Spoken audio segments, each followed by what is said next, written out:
Happy Father's Day, everyone. Happy Father's Day, Simon. Melissa, happy birthday too, buddy. Make, Tina, Randy, Stephen, how are you? Hey, Peter, Vincent, nice to have you here. Bonnie, Paul, Victoria, Patrick, Colette, Siobhan, Simon, Bob, Cashew. Happy Father's Day to all the dads. Just seeing these comments shooting by here. Hey, Paul. Hey, Sheila. Thank you for moderating, Andrew and Fred. Yeah, just had Father's Day sort of celebrations here. My dad came over, and he's 82, and we had some steaks on the barbecue. Although I just found out from my doctor that my cholesterol's high. I guess it's that time of year, that time of life. Dad's like, don't worry, I take statin. It totally works. Anyway, so yeah, my dad was here. My mom, they're in their 80s, and my two boys and Sarah and my sister came over, and Sarah's mom was here, grandma. So it was a nice little celebration. So yeah, happy Father's Day to all the dads. Yeah, we had a good retreat last week. Thanks, Annie, for asking. It was really fun. It was different than my weekend one. It was like a midweek one, so it was much quieter because most people can't make it midweek. And also the whole weird thing with the U.S. meant there was not really many Canadians, or no Canadians actually, because they're not. Everyone feels unsure about traveling down there. But it was good. It was Tasha and I, and it was great. It was really fun to offer a curriculum with somebody else, and like to kind of collaborate on because she has a different way of teaching, a different kind of style that she learned from, and so kind of figuring out the diagram of what we want to do together. And it was very joyful. It was a lot of play, and a lot of kind of, yeah, we did like a ceremony, we did a lot of movement stuff, we had a really fun dance party, and then lots of meditating. Brooke was there. I think she's here now. What's up, Brooke? A few folks from the community here were there. And it was great. Um, let's see. Yeah, Patrick was there. Patrick was dancing like he wasn't sure about it, but he was on the dance floor tearing it up. I taught absurd fake qigong. That's what I called it. That kind of disarm the mind, break the nervousness, self-conscious barrier by being more ridiculous than everyone else around me. That's always a good way to do it. Fluffy marshmallow. These are different gifts people gave me. Different. Often at retreat, someone gives me one, and so I just put them on. They don't really. Some people have them all wrapped up, and they're like prayer beads, and there's a specific way you work with them. But this is more just to remind me of the retreats I've done. But I like the prayer bead thing. Is cool. Like, just it's a good way to kind of stay concentrated. I know lots of people who have those, and just when they're meditating, they just slide their hands, they move them along, and it kind of gives them a point of focus. It's a lot like having a mantra or something. Those kinds of external tricks are good. Nice cashew on the dance floor for Pride. Sweet. November and Boone. Nice, Annie. That'll be really fun.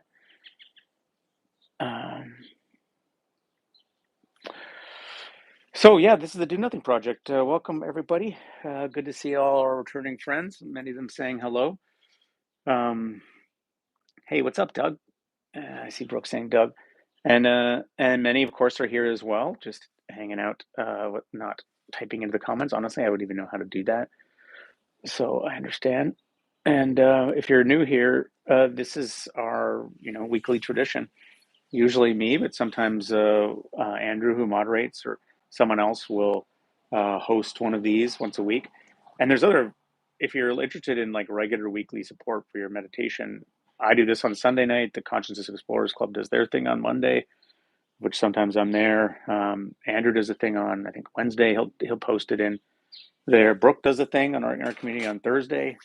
My friend Kevin does a thing like every morning, Monday to Sunday.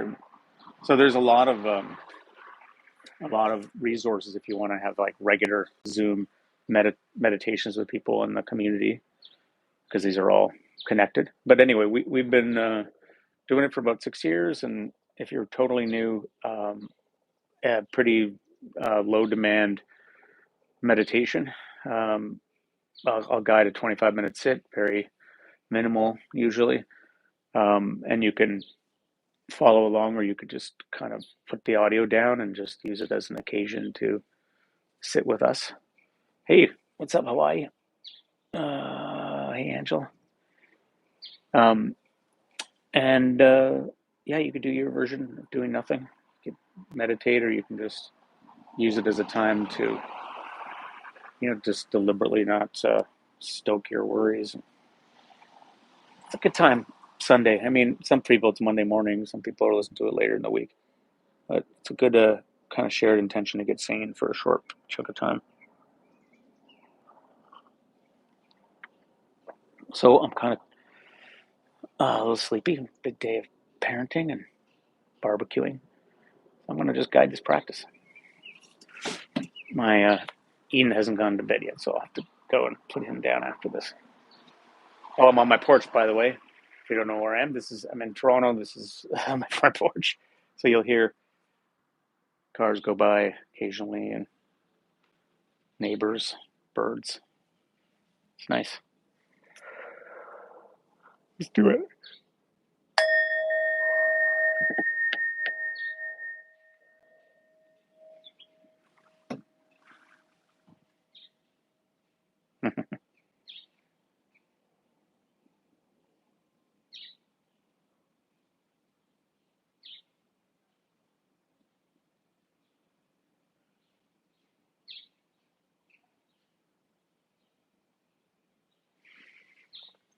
All right, so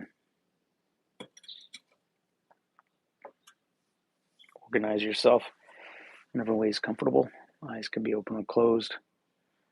We think about focusing at the beginning here on just relaxation, just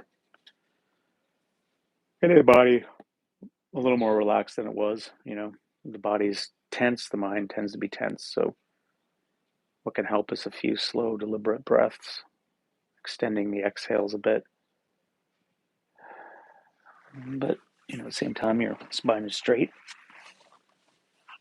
I mean, you could be lying down too, but straight spine keeps you alert, more or less, and you want to ride that line between being relaxed and being awake and alert.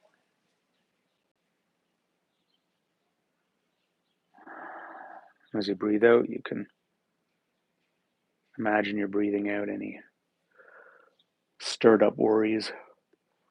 You can soften the worry lines of the forehead and loosen the jaw. Relax the shoulders. Relax the belly. And it's like, don't need to do anything right now. Don't need to hold anything up. Don't need to be the master of some activity. Don't need to be on top of things or buried below things. And just be.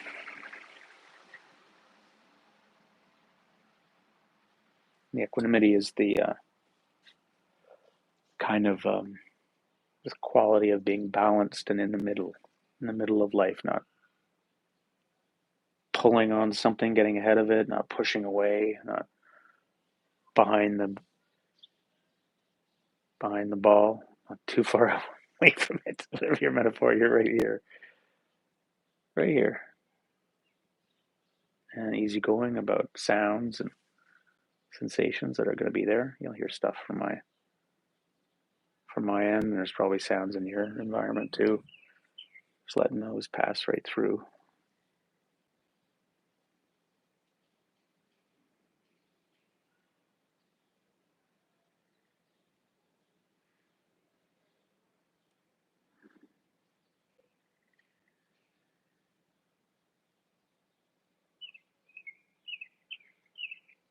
So anytime in a meditation, if you get too wiggy or up in your head, you can always refocus on this relaxing piece, that kind of dropping down into the body.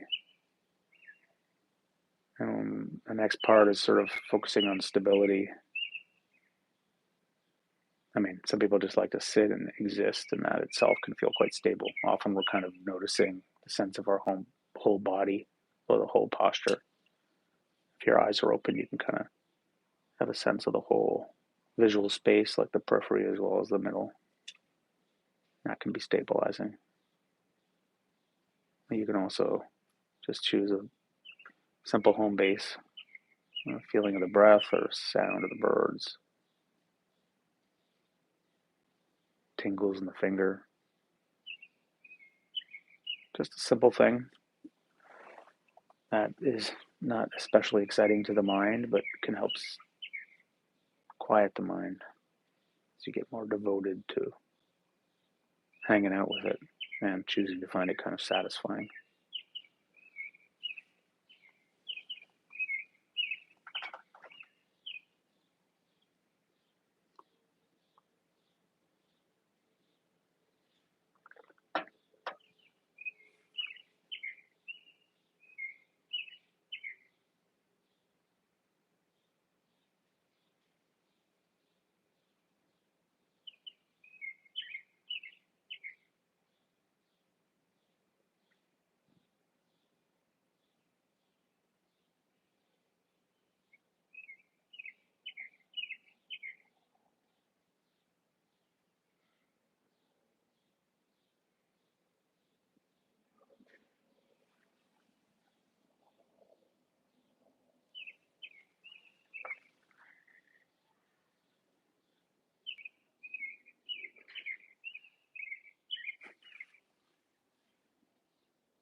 How patient can you be as things settle in their own time?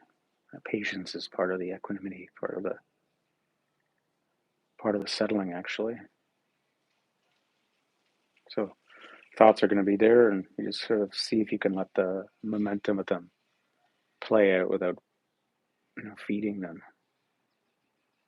And you just come back to the present, some sensation in the present. You recommit. And you can kind of gladden the mind too, so that you're choosing to find the whole experience kind of satisfying or even enjoyable. And often that's actually just a little kind of reset with our intention that can help bring that about, or more of that about.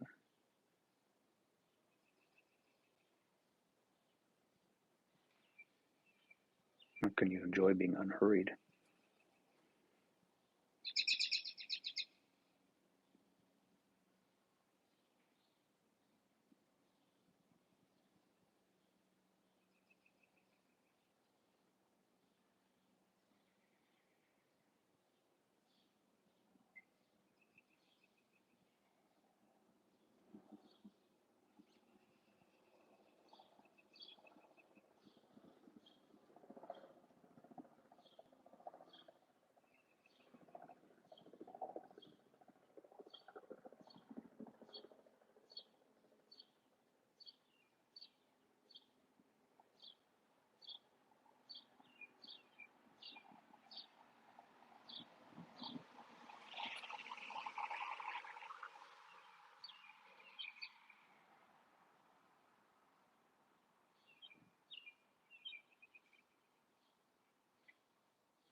get settled, we get relaxed,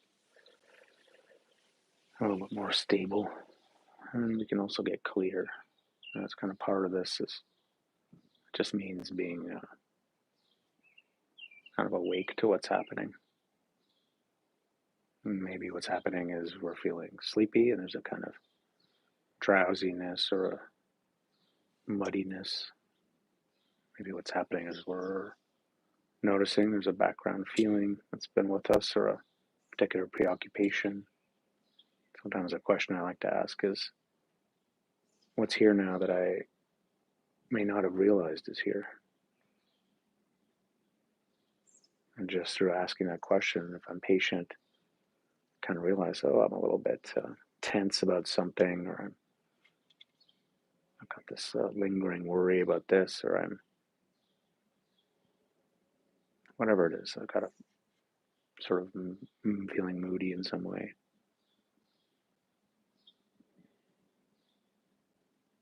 Or even just getting clear with the energy levels.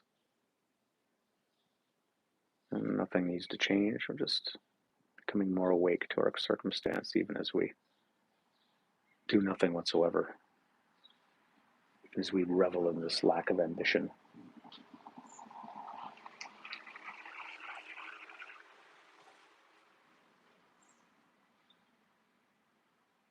And can you be okay sitting here, awake to what's going on without needing to change it? That's kind of that's the art, that's the practice,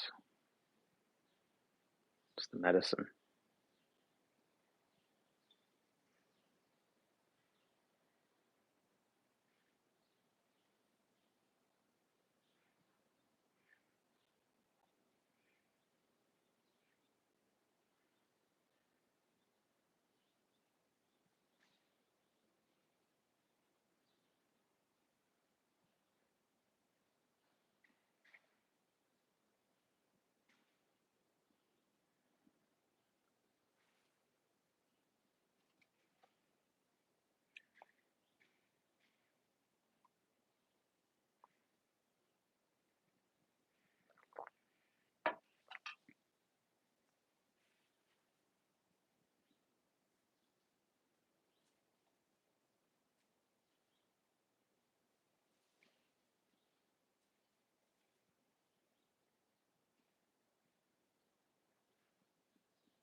Just leaning back and resting back in awareness as life passes through and all around.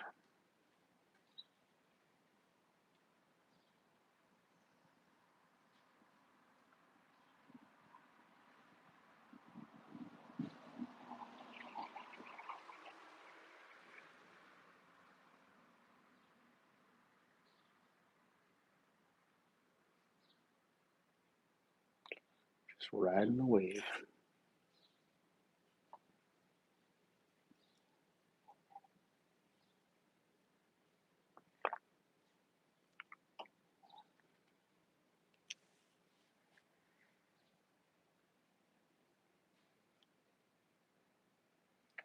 The last few minutes, if you want to switch into some kind of loving kindness, compassion, gratitude type thing, it's nice to finish off a meditation with that. Kind of classic Buddhist way that I like to do sometimes is the dedication of merit. Well, I imagine just sharing the benefits of the practice with different people in my life, kind of spreading it out. Whether that means whatever sanity and settledness it confers on me, but also may that be so for them. And you can mix that with any kind of appreciation, practice, gratitude. Just thinking about things you appreciate, things you're grateful for, saying thank you.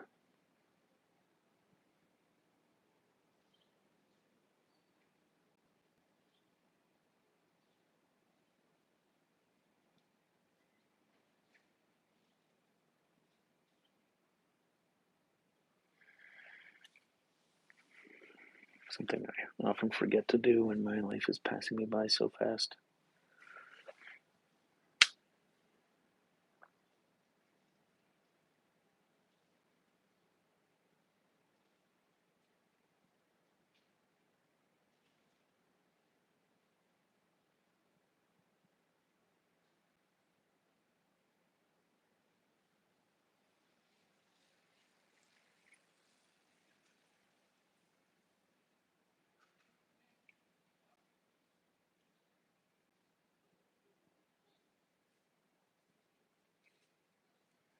It's interesting how sometimes it can be kind of hard to do that gratitude practice. I mean, for me, sometimes it's like it just reminds me that things are getting away from me so fast. My kids are getting fast, so much older. Everything's just changing.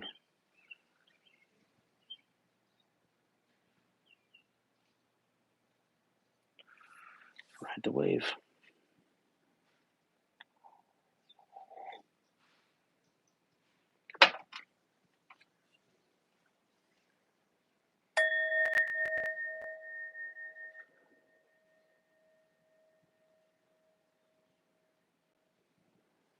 Thank you, friends. Good to do nothing with you on this mellow Sunday night.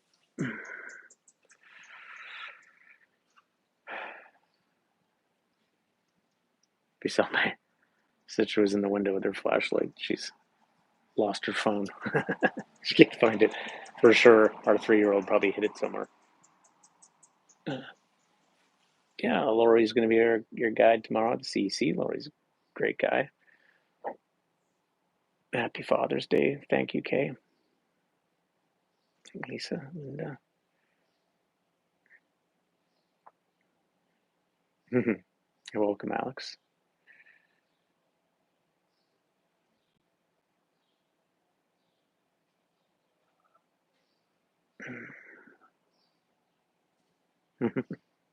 Nice, Christiana. Thanks, Bob. Good to see you. Some good doing nothing. Good, Marjorie. Glad it set you up.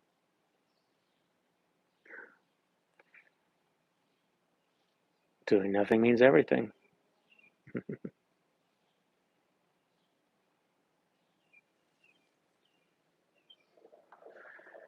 Bing is not sure it can enjoy being unhurried. It's good to try. It's definitely a practice for me. I'm not freighted in that way.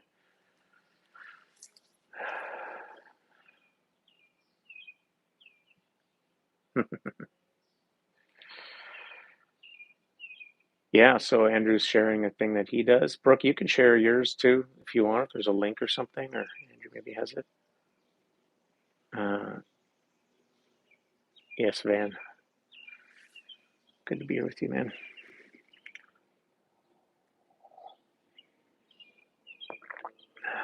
Anyway, those are some links.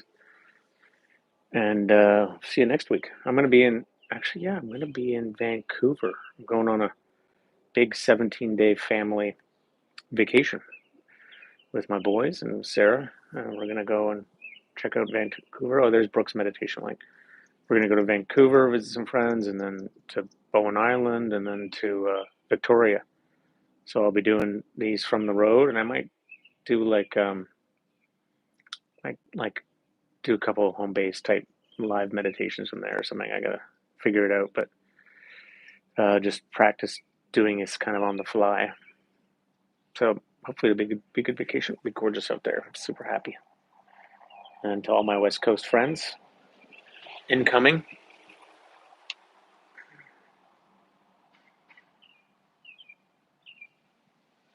Me too. Me too. Christiana, freeze frame. Okay, how about this?